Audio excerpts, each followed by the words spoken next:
त्याग ते वैराग दी मूर्ति धन गुरु तेग बहादुर साहब जी महाराज दा अवतार वैसाख वदी पंज संमत 1678 गुरु के महल श्री अमृतसर विखे होया।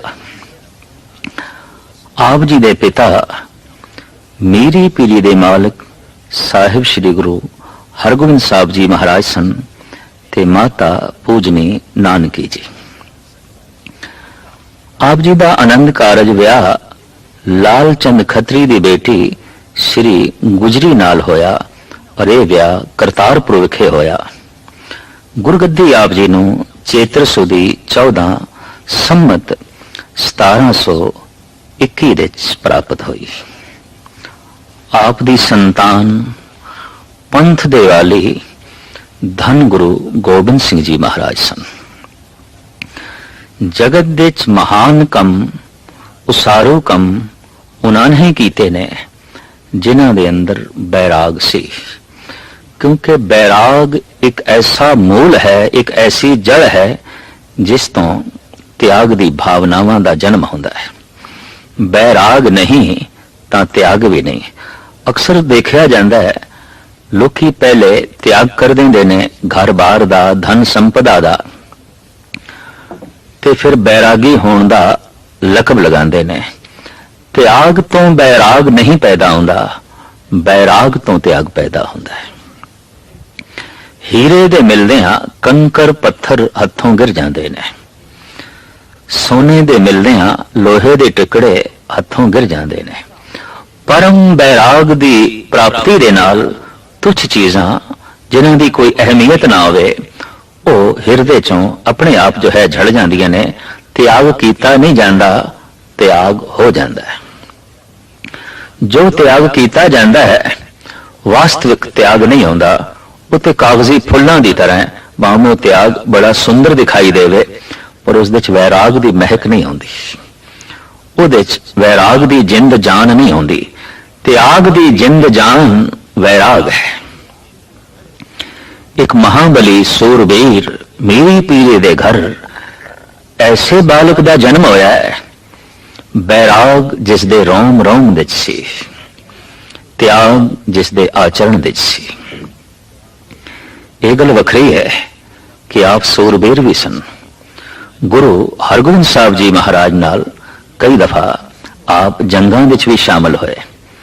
आप दी तलवार ला जौहर देख के गुरु हरगोबिंद साहब जी महाराज ने त्यागमल दा नां तेग बहादुर रखिया सी। ये ते तेग दा धनी है, ये ते सूरबीर है, ये ते बहादुर है। वक्त दी धारा चलती रही और आप दा बैराग वधदा गया।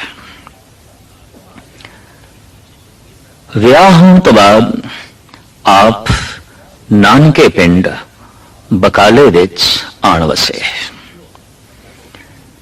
इत्थे एक भोरे विच बड़ी सादी जिंदगी आप बतीत करते सन। बकाले दे वासियों ने ते इत्थे तक कहना शुरू कर दिता, तेगा कमला है, तेगा कमला है। गुरु हरकृष्ण जी महाराज दे मुखार बिंद तो जो निकलिया सी वाक बाबा बकाले, उस तो कुछ पखंडी सोडियों ने बड़ा लाभ उठाया। बकाले विच 22 गदियां लग गई और सारियां दा दावा असी गुरु हां, असी गुरु हां, असी गुरु हां। पर जो वास्तविक गुरु है उसका कोई दावा नहीं, वो तो छुपया बैठा है, वो तो भौरे च बैठा है। वाकई जिस दे अंदर अपने आप को प्रगट करने की बहुत प्रबल इच्छा है उत्थे परमात्मा छुपया ही रह जाता, उत्थे कुछ भी नहीं होता। और जिसनों अपने आप छुपाने की बड़ी चाहत है, लालसा है, ईश्वर उत्थे प्रगट हो जाता है, अकाल पुरख उत्थे प्रगट हो जाता है। ये एक दैवी नियम है, ईश्वरी नुक्ता निगाह है। लोकी आंदे सन, बाइयां नूं मत्था टेक के चले जाते सन, मनोकामनावां उन्हां बाइयां दे अगों रखते सन। जिस तरह हर बंदा जौहरी नहीं होंदा, हर बंदे नूं हीरे जवाहरात दी परख नहीं होंदी, हर मनुख नूं पूर्ण पुरख दी भी परख नहीं होंदी। बैरागी ते त्यागी दी भी परख नहीं आती। अज एक ऐसा पुरुष आया है जो वाकई जौहरी सी, जो परख सकता सी, जिन्हों बोध सी, जिन्हों समझ सी। कहते रब्बी रस माणे बिना रब्बी रसकां नूं पहचानना बहुत औखा है। बैराग दी चिंगारी पैदा होए बिना किसे बैरागी नूं समझना बड़ा औखा है। ते नाम रस दा थोड़ा जिहा स्वाद चखे बिना किसे महापुरुष नूं समझना बहुत कठिन है, बहुत कठिन है। या इंज कह लो किसे महापुरुष नूं समझण दी कसवटी यही है कि मनुख दे अंदर कुछ महानता ते पैदा होई होवे, कुछ ते रब्बी झलक उस दे अंदर उजागर होई होवे, तां ही पहचान सकेगा, वरना पहचानण दी होर कोई कसवटी नहीं। कसवटी इस सिख कोल सी, ओदी कसवटी ते ये 22 दे 22 गुरु पूरे नहीं उतरे, पखंडी साबित होए। इते प्रगटावा कर रहे ने, इते दिखावा कर रहे ने। और गुरु हरकृष्ण जी महाराज दे उच्चारण कीते सुबाक दा नाजायज गलत लाभ उठा रहे ने और जगत नूं भरम भुलेखे विच पा रहे ने। बाइयां नूं मत्था टेक के ये सिख एक हलवाई तो पुछदा है, इत्थे कोई होर भी रहिंदा है? सोडी वंश दे चों, बाबियां दे चों, गुरु रामदास जी महाराज की संतान पीढ़ी दे चों इत्थे कोई होर भी रहिंदा है? तो उस हलवाई ने कहा, हाँ, एक तेगा कमला रहिंदा है, सादा जिहा छुपिया छुपिया। किथे है? ओ सामने भोरे च। कितने चिर दा रहिंदा है? गालबन 25-26 साल ते हो ही गए ने, इत्थे ही रहिंदा है, प्रगट ही नहीं होंदा। दरअसल एक बहुत वड्डी तैयारी की जा रही सी, बहुत वड्डी तैयारी। जब हीरा वाकई हीरा बनना चाहता है तो धरती की गोद विच रह के अंदरूनी गर्मी नूं सहार के वो अपने अंदर चमक पैदा करता है। गुरु तेग बहादुर साहब जी महाराज अपने अंदर वो शक्ति पैदा करना चाहते सन जिहदे नाल देश दियां गुलामी दी जंजीरां तोड़ सकीए, जरवाणियां दा टाकरा कर सकीए और मजलूमां दी रखिया कर सकीए। बिना शक्ति तो ये सब कुछ होना बड़ा औखा सी। ते शक्ति प्राप्त होंदी है परम शक्ति नाल जुड़ के, ते परम शक्ति नाल जुड़न दा वसीला है जप ते तप। आप उस भोरे विच बैठ के उस परम शक्ति नाल इकमिक होए ने। हुण ते सिर्फ उड़ीक है ये हीरा अपनी चमक प्रगट करे, दमक प्रगट करे। अज जौहरी भी आ गया है, पुछदा है इत्थे कोई होर सोडी बंसदा रहिंदा है? हाँ, रहिंदा है, एक तेगा कमला उस सामने भोरे विच। माता गुजरी भोरे दे बाहर बैठ के हर तरह की जरूरतों की पूर्ति गुरु तेग बहादुर साहब जी महाराज दियां करदियां सन। एक बैरागी है, एक त्यागी है। त्यागी बाहर बुए ते बैठा होया है और इस त्यागी का नाम है माता गुजरी। बैरागी भोरे विच बैठा होया है और इस बैरागी का नाम है धन गुरु तेग बहादुर। इस त्यागी पासों इजाजत मंगी है इस सिख ने, मैं उस बैरागी के दर्शन करने ने। पति कोल है, पति कोल बैठना नसीब नहीं, कितना त्याग। पति कोल है, पति नाल गल बात करना भी नसीब नहीं, कितना त्याग। सिर्फ अन्न चाहिए, पानी चाहिए। गुरु तेग बहादुर साहब जी नूं इस लोड़ की पूर्ति कर देनी है, वस्त्र धो देने ने, सेवा कर देनी है, बस इतना ही संबंध।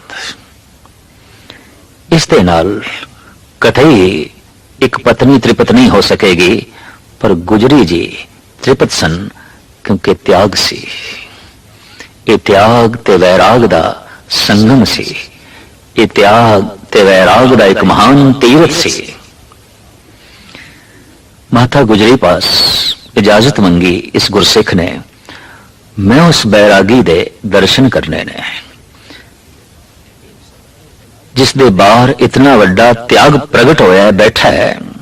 मैं देखना उस बैरागी नो। अंदर गया है, मत्था टेकिया है, निहालो निहाल होया है। जो कसवटी इस सिख ने अपने कोल रखी सी, उस कसवटी ते धन गुरु तेग बहादुर साहब जी महाराज पूरे उतरे ने। कोठे ते चढ़ के एक भोरे दे च ते प्रगट करने वाला कोठे ते चढ़ गए। वाकई प्रगट करने लई ते छत चाहिदी सी। वो चढ़ गया कोठे ते। गुर लाधो रे, गुर लाधो रे। ये सब बाई गदियां जो लगियां ने पखंड है, धोखा है, छल है। गुरु ते भोरे च बैठा है। धन गुरु तेग बहादुर साहब जी महाराज नूं प्रगट करने वाला इस गुरसिख दा, इस महान आत्मा दा नाम सी मक्खण शाह लबाणा। और इसने लबाणा कौम नूं सिख इतिहास दे अमर बना दिता। गुरु वाकई भोरे च आउंदा है। वो ते शब्द दे भोरे च आउंदा है। कोई जप के प्रगट करे, वो ते भोरे च आउंदा है। कोई जाके प्रगट करे, कोई अंदर प्रवेश करके प्रगट करे। आप गुरु सन, भोरे च छुपे रहे, आप प्रगट हो गए तो अपना बलिदान देने लई तैयार हो गए। जो तपस्या कीती है, इस नाल देश की उसारी करनी है, कौम की तामीर करनी है और मजलूमां की रक्षा करनी है। आपने बहुत बड़ा भ्रमण किया, आसाम तक और समुचे बंगाल दे आपदा रटन होया है। आगरा, बनारस, इलाहाबाद, पटना, फिर चट्टागांव और गुवाहाटी, धोबड़ी और फिर बंगाल के तमाम वड्डे छोटे शहर जिहदे च कलकत्ता भी आ जाता है। इस इलाके च गुरु तेग बहादुर साहब जी महाराज दे इतिहासक स्थान मौजूद ने और पुरानी दास्तां अज भी सुना रहे ने और अज भी लोकी और आत्मिक आनंद माणदे ने। थां थां ते जो आप रटन करते सन, उसका मुख्य मकसद इतना सी कि पुण्य दान दिन करत बते। बस थां थां ते नाम दा दान करते जाना, मजलूमां दी रखिया करनी है, ये दान करते जाना, अन्न दा दान करते जाना, धन दा दान करते जाना, नाम दा दान करते जाना, ज्ञान दा दान करते जाना। इस तरह दान करते करते आप भ्रमण करते रहे। पटने दे आप अपने परिवार नूं छोड़ के आसाम बल गए और बाकी दे बंगाल दा आपने भ्रमण किया। गुरु गोबिंद सिंह जी महाराज के जन्म तो बाद आपने पंजाब दा रुख किया और आपने आनंदपुर साहब आके वसाया। ये उन्हों दी वसाई हुई आबादी है, उन्हों दा वसाया होया शहर है। जैसे अमृतसर गुरु रामदास जी महाराज दा वसाया होया है, जैसे गोविंदवाल धन गुरु अमरदास जी महाराज दा वसाया होया है, इस तरह आनंदपुर साहब गुरु तेग बहादुर साहब जी महाराज दा वसाया होया है। आपने इत्थे जगत नूं बैराग दी शिक्षा देनी आरंभ की थी। और यह सही है, सच है कि संसार तो उदास होए बिना परमात्मा की तलाश करनी अति कठिन है, बहुत कठिन है। पदार्थां तो उदास होए बिना परमात्मा की तलाश करनी बहुत औखी है, बहुत औखी है। ये उपदेश, ये संदेश अपनी बाणी दे राही वंडदे रहे, देंदे रहे। इधर औरंगजेब की कुटल नीति देश के दमन विच लगी हुई सी। धन इस देश का काफी जरवाणियां ने लुट लिया सी, असमत लुट लई सी, इज्जत लुट लई सी। ਹੁਣ ਸੰਸਕ੍ਰਿਤੀ ਨੂੰ ਲੁੱਟਣ ਦੇ ਚ ਲੱਗੇ ਹੋਏ ਸਨ, ਹੁਣ ਦੇਸ਼ ਦੇ ਧਰਮ ਨੂੰ ਵੀ ਨੇਸ਼ ਤੋਂ ਨਾਬੂਦ ਕਰਨ ਦੇ ਚ ਲੱਗੇ ਹੋਏ ਸਨ। ਅਫਗਾਨ ਖਾਨ ਜੋ ਕਸ਼ਮੀਰ ਦਾ ਸੂਬਾ ਸੀ, ਔਰੰਗਜ਼ੇਬ ਦੇ ਹੁਕਮ ਨਾਲ ਉਸਨੇ ਕਸ਼ਮੀਰੀ ਪੰਡਤਾਂ ਦਾ ਦਮਨ ਸ਼ੁਰੂ ਕੀਤਾ। ਨੀਤੀ ਸੀ ਉਸ ਵਕਤ ਦੇ ਸਤਾਧਾਰੀਆਂ ਦੀ ਕਸ਼ਮੀਰ ਸਿਰਮੌਰ ਹੈ, ਇਹਦੇ ਪਹਾੜਾਂ ਚੋਂ ਪਾਣੀ ਦੇ ਝਰਨੇ ਨਿਕਲਦੇ ਨੇ, ਮੈਦਾਨੀ ਇਲਾਕਿਆਂ ਨੂੰ ਸਰਸਬਜ਼ ਕਰਦੇ ਨੇ, ਔਰ ਕਸ਼ਮੀਰ ਤੋਂ ਹੀ ਬ੍ਰਾਹਮਣ ਚੱਲ ਕੇ ਸਾਰੇ ਦੇਸ਼ ਦੇ ਵਿੱਚ ਧਰਮ ਦਾ ਪ੍ਰਚਾਰ ਕਰਦੇ ਨੇ, ਗਿਆਨ ਦੀ ਗੱਲ ਸੁਣਾਉਂਦੇ ਨੇ। ਪਾਣੀ ਦੇ ਝਰਨਿਆਂ ਨੂੰ ਬੰਦ ਕਰਨ ਦੀ ਲੋੜ ਨਹੀਂ, ਗਿਆਨ ਦੇ ਝਰਨਿਆਂ ਨੂੰ ਬੰਦ ਹੋਣਾ ਚਾਹੀਦਾ ਹੈ। ਇਸ ਤਰ੍ਹਾਂ ਇਸ ਕੁਟਲ ਨੀਤੀ ਦੇ ਮੁਤਾਬਕ ਕਸ਼ਮੀਰ ਦੇ ਸੂਬੇ ਨੇ ਕਸ਼ਮੀਰੀ ਪੰਡਤਾਂ ਦਾ ਦਮਨ ਸ਼ੁਰੂ ਕੀਤਾ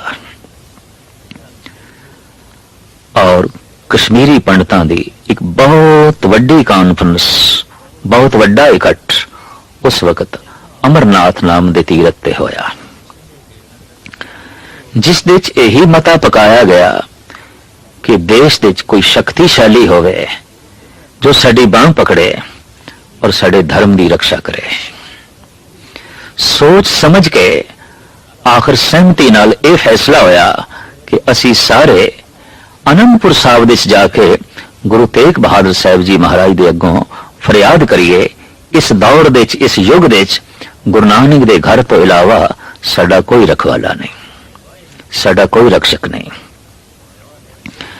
तो इस तरह कश्मीर दा धर्म, कश्मीर दी संस्कृति, कश्मीर दा जीवन, कश्मीर दा पंडित, कश्मीर दा ब्राह्मण फरियाद लेके आया है धन गुरु तेग बहादुर साहब जी महाराज दे अगों, जिहड़े उन्हां पंडितां ने बचन बोले ने। गुरु प्रताप सूरज दे भाई संतोख सिंह जी ने इंज लिखे ने, रावर बिना आन नहीं कोई, समर्थ बली जो रख हक होई, एक आसरा आप गुसाई, गहो बाव बूढ़त सब जाही। साडी बांह पकड़ो, सब कुछ डुबदा जा रहा है, सब कुछ गर्क होंदा जा रहा है, संस्कृति, धर्म, ईमान, इज्जत, आबरू सब नष्ट होंदी जा रही है। कमजोरां दी बांह गुरु तेग बहादुर साहब जी महाराज ने पकड़ ली, तदी ते आप दे नाल ए वाक जुड़ गया। बाहां जिन्हां दी पकड़िए, सिर दीजे बाहां न छोड़िए, गुरु तेग बहादुर बोलिया, धर पईए धर्म ना छोड़िए। वाकई दिल्ली दे चांदनी चौक दे सीस ते दे दिता है, पर कमजोर ब्राह्मणों दी बांह नहीं छोड़ी, अपना सीस दे के बांहां मजबूत कर दित्तियां, अपना सीस दे के सिर बचा दिता, अपना सीस दे के देश की संस्कृति, इज्जत, आबरू नूं गुरु तेग बहादुर साहब जी महाराज ने अपना बलिदान दे के बचाया। आप जब आनंदपुर साहब तो चले ने, ब्राह्मणों की फरियाद सुन के, इतिहासक घटना है, आप फरियाद नूं सुन के लंबी सोचनी च पै गए। तो उस वक्त धन गुरु गोबिंद सिंह जी महाराज गोबिंद राय सन और आयु सिर्फ 9 साल दी सी। अपने पिता नूं बहुत गंभीर सोचने विच देख के हाथ जोड़ के कहने लगे, गुरुदेव पिता, इस तरह की गहरी सोच और उस दे चिंता भी है, क्यों? एक कमजोर ब्राह्मण नूं वेख के सोचनी है। तो सोच आपदी कित्थे तक पहुंची है? तो गुरु तेग बहादुर साहब जी महाराज गोबिंद राय दे सिर ते हाथ रख के कहंदे ने, कोई बहुत वड्डी आत्मा दा सीस चाहिदा है, तां ही ये आत्मावां बच सकणगियां। तो एकदम उछल के गोबिंद राय ने कह दिता, महाराज किसी नूं तैरना सिखाना होवे, पानी विच आप तैरना पैंदा है, किसी नूं मरना सिखाना होवे, आप मरना पैंदा है। खड़ावा पहन के गुरु तेग बहादुर साहब जी महाराज चल पे। छोटे छोटे पिंड शहरां चों लंघदे हुए 5 ਸਾਥੀਆਂ ਨੂੰ ਨਾਲ ਲੈ ਕੇ ਆਪ ਆਗਰਾ ਪਹੁੰਚੇ ਨੇ। ਬਗੀਚੇ 'ਚ ਬੈਠੇ ਸਨ। ਆਪ ਨੇ ਇੱਕ ਦੁਸ਼ਾਲਾ, ਇੱਕ ਅੰਗੂਠੀ ਆਜੜੀ ਨੂੰ ਦਿੱਤੀ। ਆਖਿਆ ਬਾਜ਼ਾਰੋਂ ਖਾਣ ਪਾਣ ਦਾ ਸਮਾਨ ਲੈ ਕੇ ਆਓ ਤਾਂ ਕਿ ਸਾਡੇ ਨਾਲ ਦੇ ਸਾਥੀ ਤੇ ਅਸੀਂ ਕੁਝ ਛਕ ਸਕੀਏ। ਇੱਕ ਹਲਵਾਈ ਦੇ ਪਾਸ ਜਦ ਇਹ ਕੀਮਤੀ ਦੁਸ਼ਾਲਾ ਤੇ ਹੀਰੇ ਜੜਤ ਰਤਨ ਜੜਤ ਇਹ ਅੰਗੂਠੀ ਆਜੜੀ ਵੇਚਣ ਲੱਗਾ, ਹਲਵਾਈ ਨੂੰ ਸ਼ੱਕ ਪੈ ਗਿਆ। ਲੱਖਾਂ ਦੀ ਇਹ ਅੰਗੂਠੀ, ਸੈਂਕੜਿਆਂ ਦਾ ਇਹ ਕੀਮਤੀ ਦੁਸ਼ਾਲਾ ਇੱਕ ਆਜੜੀ ਦੇ ਪਾਸ, ਔਰ ਇਹਨਾਂ ਦੇ ਬਦਲੇ 'ਚ ਇਹ ਸਿਰਫ ਖਾਣ ਪਾਣ ਦਾ ਸਮਾਨ ਮੰਗਦਾ ਹੈ, ਥੋੜਾ ਜਿਹਾ। ਹੋ ਨਾ ਹੋਵੇ ਇਸਨੇ ਚੁਰਾਇਆ ਹੈ, ਪਰ ਕੌਣ ਦੱਸੇ? ਇਹ ਤੇ ਆਪਣੇ ਆਪ ਨੂੰ ਗ੍ਰਿਫਤਾਰ ਕਰਾਉਣ ਵਾਸਤੇ ਗੁਰੂ ਤੇਗ ਬਹਾਦਰ ਸਾਹਿਬ ਜੀ ਮਹਾਰਾਜ ਨੇ स्वयं ही अडंबर रचिया है। शहनशाह दे सामने होने दा और उसनू दसन दा कि तू जबर कर रहे हैं, तशद्दद कर रहे हैं। हलवाई ने शहर कोतवाल नू खबर कर दी, आजड़ी पकड़िया गया। उस तो पूछया गया ये सब कुछ तेनू कित्थों मिले है? तो दस दिता बाहर बगीचे च बैठे ने एक त्याग दी मूर्ति, उन्होंने मैनू ये दुशाला दिता है और ये अंगूठी दी है। इस तरह गुरु तेग बहादुर साहब जी महाराज गिरफ्तार हुए, फौज के पहरे विच दिल्ली लियाते गए और इत्थे जालमा ने पहले पिंजरे विच बंद किया। जो अठे पैर प्रभु की रजा विच रहिंदे सन, उन्हां दी रसना तो ये बोल निकले ने, बल छुटक्यो बंधन परे कछु न होत उपाय, कहो नानक अब ओट हर गजजू हो सहाय। फिर आपने अकाल पुरख दे अगों इंज भी जोदड़ी की, संग सखा सब तज गए को न निभयो साथ, कहो नानक ए विपत में टेक एक रघुनाथ। हे प्रभु, तेरे ही आश्रय, तेरी ओट है और तेरे आश्रय करके ही मैं मजलूमां दा पख लिया, कमजोरां दा पख लिया और वक़्त दी सता नाल टकराया। सता कितनी कठोर होंदी है, कहंदे ने मां लई भी जगह नहीं होंदी सताधारी दे हिरदे च, पिता लई भी थां नहीं होंदा, भरावां लई भी थां नहीं होंदा, भैणा भतीजियां बच्चे बच्चियां लई भी कोई थां नहीं होंदा। सताधारी दे हिरदे च थां होंदा है सिर्फ सिंघासन लई, सिर्फ सता लई, और उस सता तो सब कुछ कुर्बान कर सकता है। इसका जीवदा जागदा सबूत मिलता है। औरंगजेब ने सता की खातर अपने तिन्ने भरा कतल किए, अपने बुढ़े पिता नू आगरे के किले विच कैद किया। गर्मियां के दिनों ये बुढ़ा प्यो कैद सी, अंदर सेवा करती सी। उसकी लड़की जहां आरा औरंगजेब की भैन ये भी कैद सी, क्योंकि प्यो का पख लेंदी सी, प्यो की हिमायत करती सी। अंदर सुराही दे जद पानी मुक चलिया और शाम तक पानी का चलना बड़ा औखा सी, दोपहर ढल चली सी। शाहजहां ने संतरी नू आवाज मारी, पानी चाहिए है। तो संतरी कहने लगा, जहां पना मेरे पास ताले की चाबी नहीं, चाबी ते बादशाह सलामत अपने कोल रखते ने। इतबार ही नहीं करता सी औरंगजेब, मता कोई सिपाही आजाद कर दे शाहजहां नू, ते शाहजहां तो खतरा अजे भी औरंगजेब नू सी। जब शाहजहां की जोदड़ी सुन के संतरी औरंगजेब के पास गया तो कहने लगा, बादशाह सलामत शाहजहां पानी मंगते ने।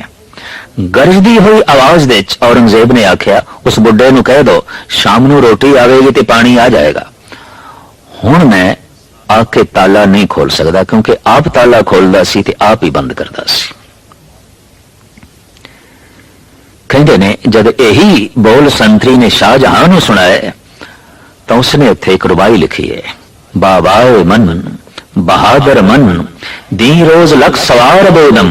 एक दिन मैं भी लखा असवारा दा मालिक सी, इमरोज है मोहताज है यक कासा आबम। अज मैं एक प्याला पानी लई मोहताज हां, दरी दुनिया मगरूर न बायद बोध। इस झूठी दुनिया दा भुल के ही हंकार नहीं करना चाहिए।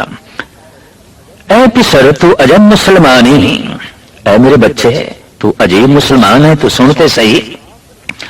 आफरी हिंदुआ हर बाब के मुर्दा राम देहंद दायम आ, शाबाश है हिंदुआ ते मरे हुए प्यो ਨੂੰ ਵੀ ਪਾਣੀ ਦੇਂਦੇ ਨੇ।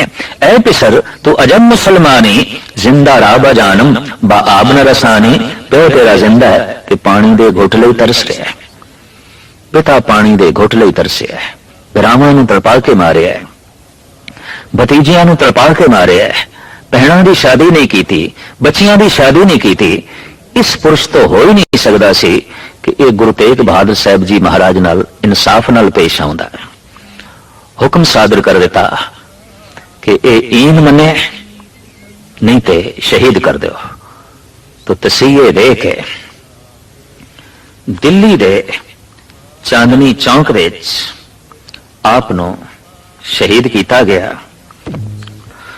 मगर सुदी पंज संमत 1732 नूं आप जी नूं दिल्ली विखे शहीद किया गया। आप जी दा सीस भाई जेता लेके गया, जिसका संस्कार आनंदपुर साहब होया।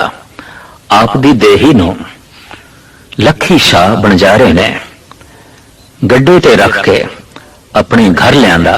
एक छोटा जिहा पिंड सी जिसदा नाम सी रकाबगंज। अपने घर विच पातशाह दी पवित्र देही नूं रख के अपने मकान नूं अग ला दित्ती। इस तरह सतगुरु दी देही दा संस्कार होया। ये दोवें पावन अस्थान गुरुद्वारा सीसगंज, गुरुद्वारा रकाबगंज दिल्ली विच मौजूद ने ते आप दी परम शहादत दा संदेश दे रहे ने, उपदेश दे रहे ने। चुना जिंदगानी को नंदर जहां कि चूं मुर्दाबाशी न गोयन मुरद। इस ढंग नाल अपनी जिंदगी व्यतीत कर कि जब तू मर भी जाए तेरी मौत जिंदगी दा उपदेश देंदी रहे, जिंदगी दा दर्श देंदी रहे।